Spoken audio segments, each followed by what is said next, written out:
Good afternoon, good evening, good morning, wherever you are in the world. And this evening, I'm having a conversation with Tony Wynyard, who is from Buckinghamshire. Good evening, Tony.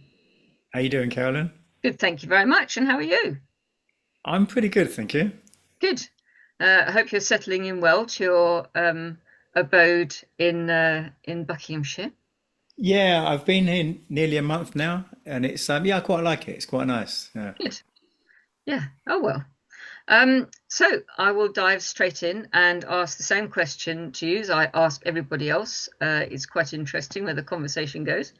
Um, What do you enjoy when you're not, what do you enjoy doing activity-wise when you're not working? Um, that's a tough one because in a way, I was going to say music, but in a way, music is my work because, but I got my work involves a few different things because I've got two different businesses. So one of my jobs is as a DJ, and so obviously music is Ah, extremely central to that. yeah, But but music is my life. I've been crazy about music since I was probably about 5 or 6 years old. Yeah. right. And what triggered that? So we'll go along the music line because it doesn't if it's something you enjoy, then it doesn't actually seem like work, does it? No, it's what triggered that. I think it was in my house, there was a lot of music. My mum was absolutely obsessed with Elvis. She had Ah, every album he ever made. And so she was always playing Elvis. I had an older stepbrother who was playing the Doors and Jimi Hendrix. And I just, because there was always music around, I just got into music. I started buying music. I had a paper round when I was 7, and all the money I earned just went on buying records. so were they 45, 78s or 45s, yeah. I'm not, yeah. 45s? Yeah, I Okay, say 7. No, it wasn't 7, it was 9. Yeah, when I was 9. when So, you're nine. Yeah. yeah. So there were 45s, weren't there? So the 78s, the 45s, and And 33s. what were the LPs? Were they the Albums were, albums were 33. 33? 33 and a third, wasn't it? 33 and a third, yeah. Yes, there that brings back memories. Yeah. Yeah, there's not many people. Well, actually, I was going to say vinyl is coming back in vogue now, Yes, it is. and the prices are crazy. Are they? I've not. Yeah. It's not something that I hanker after, I have to say. But I do remember having a few LPs when I was a teenager and a few 45s and some 78s. And my godmother's husband, he worked for a record company and we had um, gifts from him, or my father did. And there was a rather large cupboard full of LPs. Yeah. Um, Very popular. Well, I mean, by the time I was in my mid 30s, I had around 30,000 records. So I had most of one room was just records. Yeah. Yeah. And there was a few thousand CDs as well, come to think of it. You know. And when do the CDs actually come in? Well, when did I start buying them, or when they were the first CDs were in the early 80s, Right. and my main memory of CDs, there was a big album by Dire Straits in '85, I think it was, Brothers in Arms, and that was probably the biggest. That was what a lot of people transitioned over to CD Mm. because it was available on a CD, and a lot of people that was probably their first CD that they bought. And what was your first album? Oh, my first album was The Sweet. Do you remember a band called The Sweet? I do, yeah.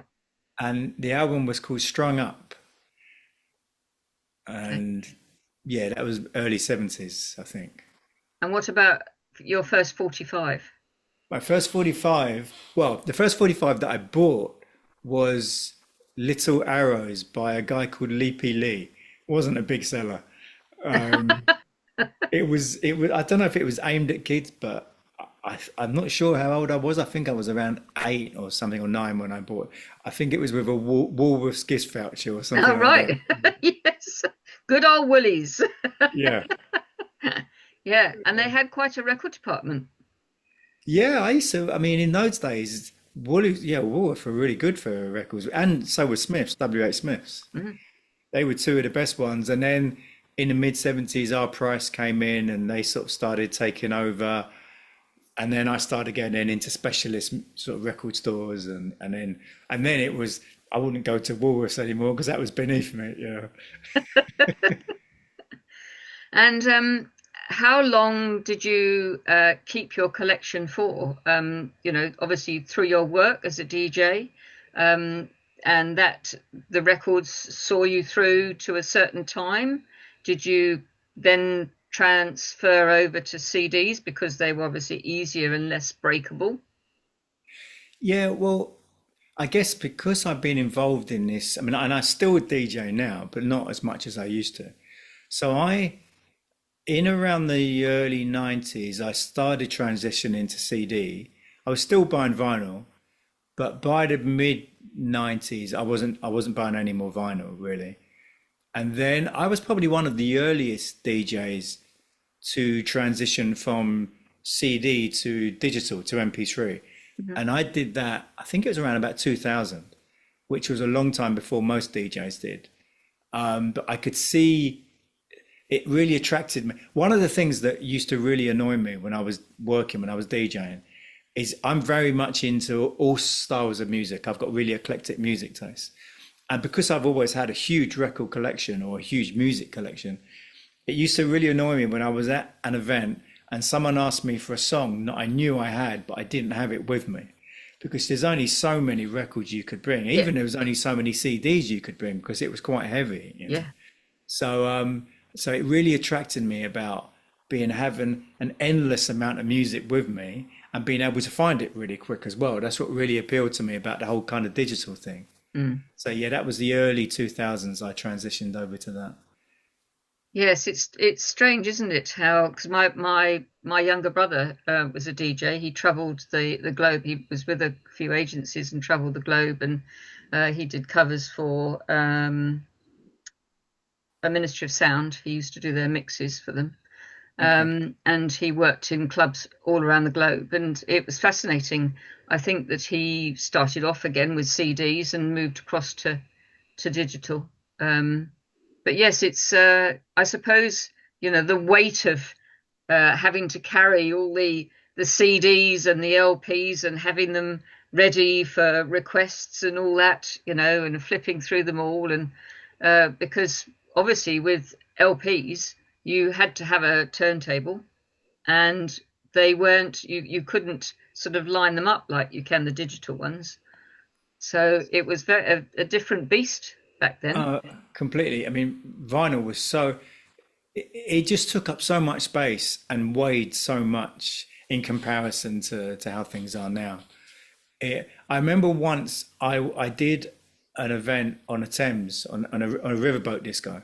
Hmm. And at the end of the event, when we came into dock, it was low tide, and so the steps, I suppose you could say, to get up to the embankment were like this. Oh, And a friend of mine had come to help me, and we were trying to walk up these steps with these heavy record boxes, and my friend slipped, and oh, one of the record boxes fell, and I managed to catch it as it oh, went into the Thames, but before it sank.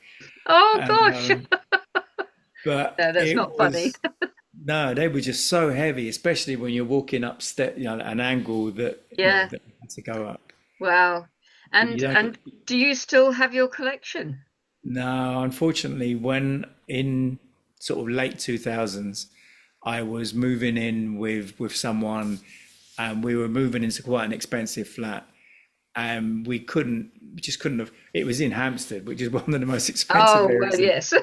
And to have a room just for the records, it was just a ridiculous amount of money. And I hadn't been using my vinyl I'd already transferred a lot of my vinyl onto MP3. And so it just didn't make any sense because I wasn't using it. It simply stood there. I didn't even have record players at that point. Mm. So I sold them, vinyl wasn't in vogue at that time, so I got very little money for them. If I'd have kept them for another 10 years, I would have got a fortune. But who knew that vinyl The was going to trouble come back is, in vogue? yes, well, yeah, everything's great in hindsight, isn't it?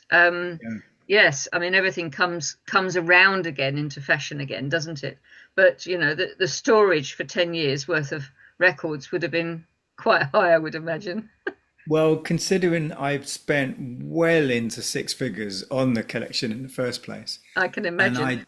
I barely made four figures back when I sold them. So it was, yeah, but yeah, I c'est la suppose vie, I guess. it's a bit you can equate that really to a car, can't you? You know, you buy a car, a really expensive car, and as soon as you buy it, the second-hand value, it sort of sinks.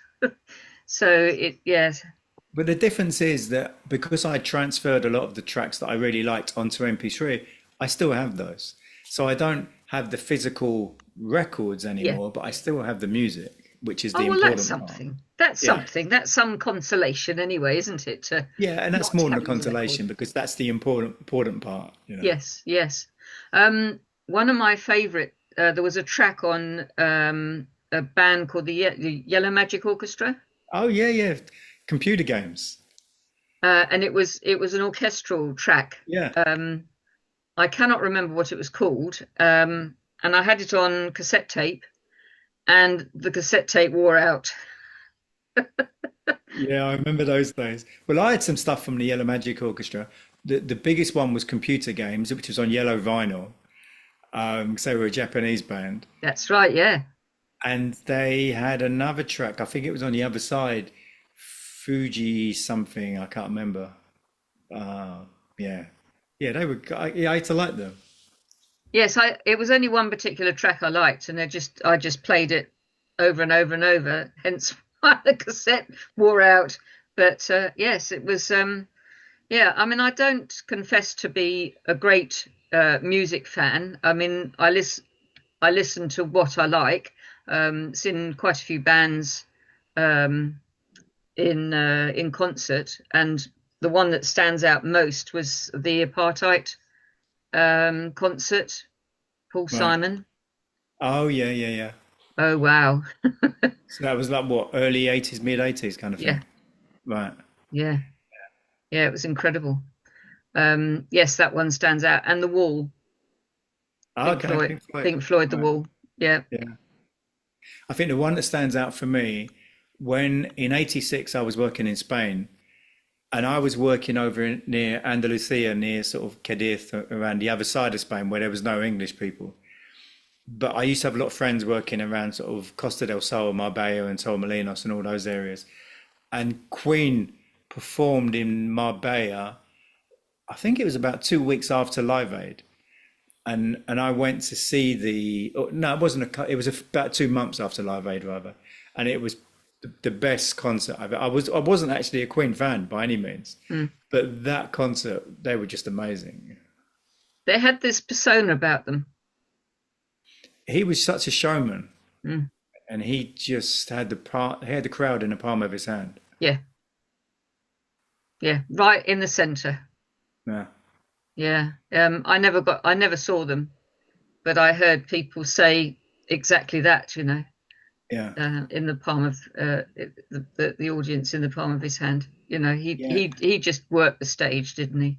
Yeah, and as I say, I wasn't even a Queen fan, and yet Mm. I was as much in awe as everyone else was. Yeah, Yeah, it. I don't think necessarily some bands are like that, aren't they? You don't necessarily uh, confess to being a fan, but my goodness me, when there is a concert and it's a pretty good one, mm. um, I think anybody could say yes. You know, that hit the note.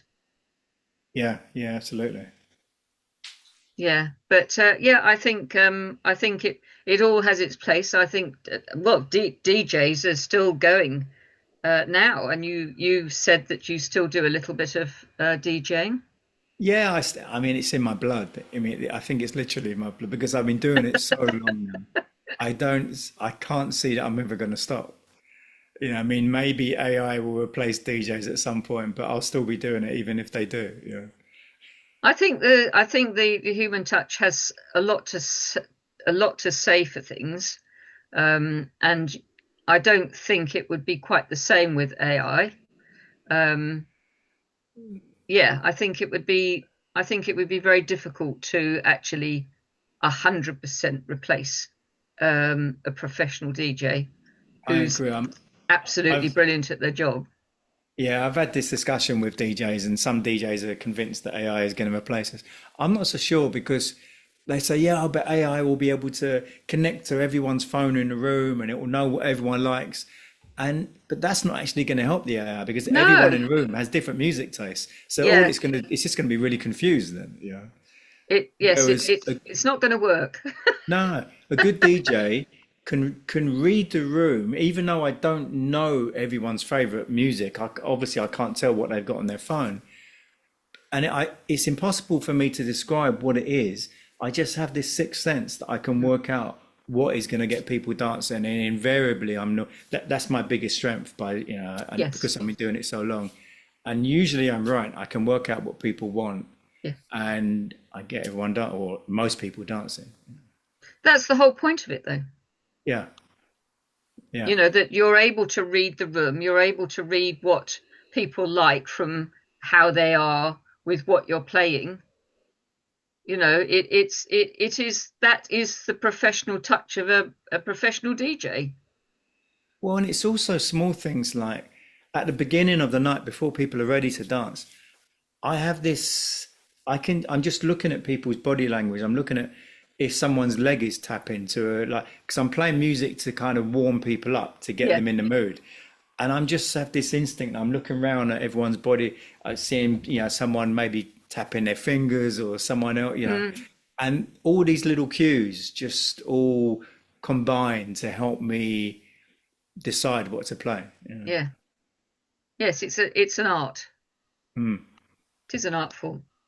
yeah. But yeah, I would like to thank you so much for the insights to something that you have a passion for outside of work and for your work, which I don't normally talk about really, but in this instance, it's one and the same. So it was a no-brainer, really. We had to talk about the music, which you thoroughly enjoy and is your life. So thank you very much for joining me this evening, Tony, and giving me a little brief insight to a professional DJ.